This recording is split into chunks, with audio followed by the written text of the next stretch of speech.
In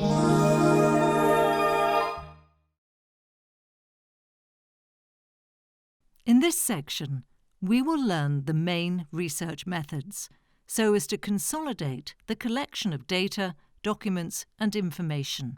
It is important to know the types of data useful for our research, bearing in mind the distinction between primary and secondary data.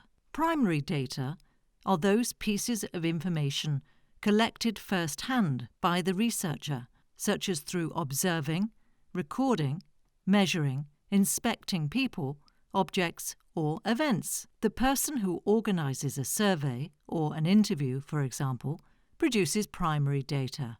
Secondary data are already available before we begin our study, that is, already collected by other people, organisations or governments, as in the case of various types of documents, diaries, newspapers, official statistics and other research studies.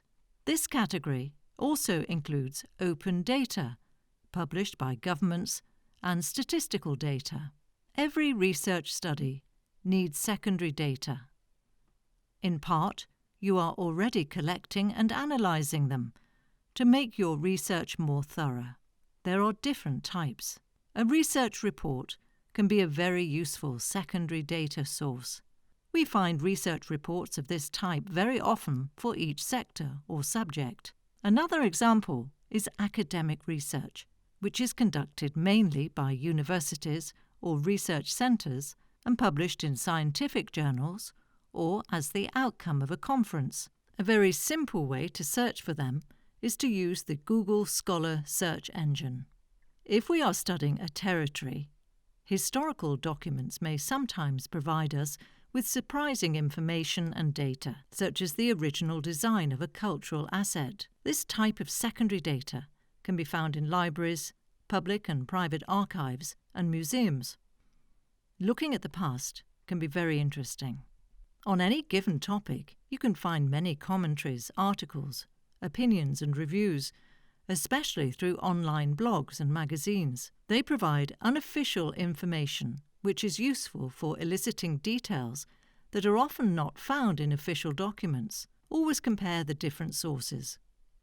Even though they cannot be equated with other secondary data sources from a scientific standpoint, cultural and artistic productions can tell us about many aspects of a territory and those who live in it. A film, an exhibition, street art, a music band, a documentary can tell us a lot. Try and collect this information as well. Maps are also very useful for understanding territory and therefore for adding further information to your research. Examine and compare different maps, such as official maps, tourist maps, historical maps, and also alternative or creative maps, all of which can show us the city from a different perspective. You can find a lot of information also in media archives. Many newspapers also make their historical archives available online.